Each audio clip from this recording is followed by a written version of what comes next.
अस्सलाम वालेकुम दोस्तों, उम्मीद करता हूँ आप लोग बिल्कुल खैरियत से होंगे।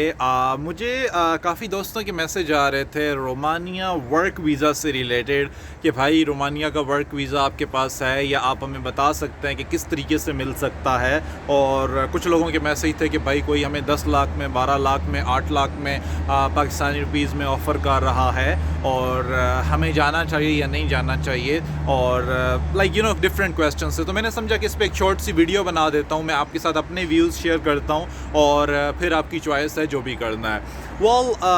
मैं कोशिश करता हूँ कि अपने चैनल में तमाम बड़े कंट्रीज़ जैसे कि ऑस्ट्रेलिया है, कनाडा है, यूके है, यूरोपियन कंट्रीज़ हैं, शेंजन एरिया है, पुर्तगाल है, सारों से रिलेटेड वीडियोस बनाऊँ, इन्फॉर्मेशन दूँ। उसके बाद मैं आपके ऊपर छोड़ देता हूँ कि वेदर आप उसको कहीं जाना चाहते हैं, नहीं जाना चाहते, वो आपकी एट द एंड चॉइस होती है, उसमें कुछ नहीं। लेकिन अब सवाल ये है कि अगर आप रोमानिया का वर्क वीज़ा गेट करना चाहते हैं तो उसका क्या तरीक़ेकार है, और रोमानिया में क्या वर्क वीज़ाज़ हैं भी सही, रोमानिया के अंदर जॉब्स मिल भी सकती हैं, क्या सूरत हाल हो सकती है, तो इस पर मैं अपने थॉट्स पेश करता हूँ। देखो, रोमानियन जो पासपोर्ट है बड़ी स्ट्रॉन्ग पासपोर्ट है, जिसकी वैल्यू ये है कि आपको कनाडा वगैरह का, यूरोपियन कंट्री का, दूसरे बड़े बड़े कंट्रीज़ का वीज़ा नहीं चाहिए होता। और जो ये सारे के सारे शेंजन जोन है, इनमें रोमानियन सिटीजन्स को काम करना अलाउड होता है। जैसे कि बात करें, जर्मनी है, फ्रांस है, स्पेन है, इटली है, ये जो सारे कंट्रीज़ हैं यहाँ पे। और बाकी ये है कि रोमानिया एक थोड़ा सा गरीब कंट्री है, यूरोपीय यूनियन का शेंजन का पार्ट नहीं है अभी तक, जो कि एक्सपेक्ट कर रहे हैं कि एंड ऑफ दिस ईयर या मे बी, किसी को भी नहीं पता कि कब तक कंफर्म, बट मैं कल एक न्यूज़ पढ़ रहा था कि एंड ऑफ दिस ईयर तक एक्सपेक्टेड है कि ये शेंजन जोन का पार्ट बन जाएगा। सो बाय द वे, अब बात यह है कि यहाँ के जो लोग हैं, पढ़े लिखे लोग हैं, हम बात करें डॉक्टर्स की, इंजीनियर्स की, अकाउंटेंट की, जो प्रोफेशनल लोग हैं, वो अपनी एजुकेशन कंप्लीट करने के लिए या काम करने के लिए कोशिश करते हैं कि बड़े कंट्रीज़ में जाएं, जैसे कि फ्रांस है, स्पेन है, जर्मनी है, इटली है, ये जो कंट्रीज़ हैं यहाँ पे जाएं, ताकि वहाँ पे उनको वेजेस जो है, वो सैलरी जो है वो अच्छी मिलती है एज़ कम्पेयर टू रोमानिया के अंदर। तो जब रोमानिया के लोग दूसरे यूरोपियन कंट्रीज़ में चले जाते हैं तो रोमानिया को ज़रूरत पड़ती है फ़ॉरेन वर्कर्स की। मीन्स ये कि जो लोग इंडिया में बैठे हैं, जो लोग पाकिस्तान में बैठे हैं, जो लोग बांग्लादेश में हैं, जो लोग नेपाल में हैं, गल्फ़ कंट्रीज़ में जो फॉरेनर्स हैं, इंडियन, पाकिस्तानी, नेपाली भरे पड़े हैं, बंगाली, तो ये सारों की ज़रूरत पड़ती है रोमानिया को। और रोमानिया में जो है वो आप जाके काम कर सकते हैं। अब रोमानिया क्योंकि शेंजन का पार्ट नहीं है तो आपको रोमानिया के अंदर ही काम करना होता है, बट ये है कि अगर आप वहाँ पे लॉन्ग टर्म के लिए काम करते हैं और तो वहाँ पे डिफरेंट रूल्स हैं जिनके ज़रिए आप वहाँ के सिटीज़न बन सकते हैं। उस सिटीज़नशिप के बाद आपके लिए पूरी दुनिया जो है वो ओपन हो जाती है। अब बात यह है कि वर्क वीज़ा कैसे गेट किया जाए। देखो, वर्क वीज़ा गेट करने के लिए रोमानिया का आपको जॉब ऑफ़र चाहिए, जो कि बेसिक रिक्वायरमेंट है किसी भी मोस्टली कंट्रीज़ के लिए।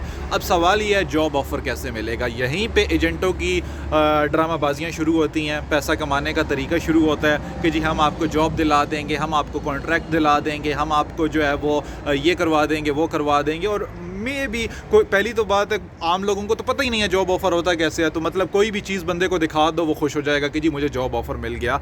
इन रियलिटी इंतहाई मुश्किल है जॉब ऑफ़र गेट करना। और किसी भी थर्ड कंट्री में बैठे हुए, इंडिया या पाकिस्तान या किसी और कंट्री में, तो अगर आप और फिर आप एजेंट के पास जाते हो तो एजेंट कहता है 2 लाख दे दो, 3 लाख दे दो एडवांस की सूरत में, जो कि देना समझदारी नहीं है। सो अब सवाल यह है कि रोमानिया में कैसे वर्क वीज़ा गेट किया जाए। तो मेरा एक जो प्रूवन फार्मूला है, जो मैं अपनी हर वीडियोस में मोस्टली बताता हूँ, वो ये कि अल्लाह के बंदो, सबसे पहले विज़िट वीज़ा अप्लाई करो। ठीक है, किसी भी कंट्री में आप जाना चाहते हो, वहाँ जाके सेटल होना चाहते हो, उसको सबसे पहले देखो तो सही, उसको देखो तो सही रोमानिया किस चीज़ का नाम है। आप एक थर्ड कंट्री में बैठ के कैसे 10 लाख रुपया लगा सकते हो और पता चले कि जी वहाँ पे आप 40,000 महीने का कमा रहे हो।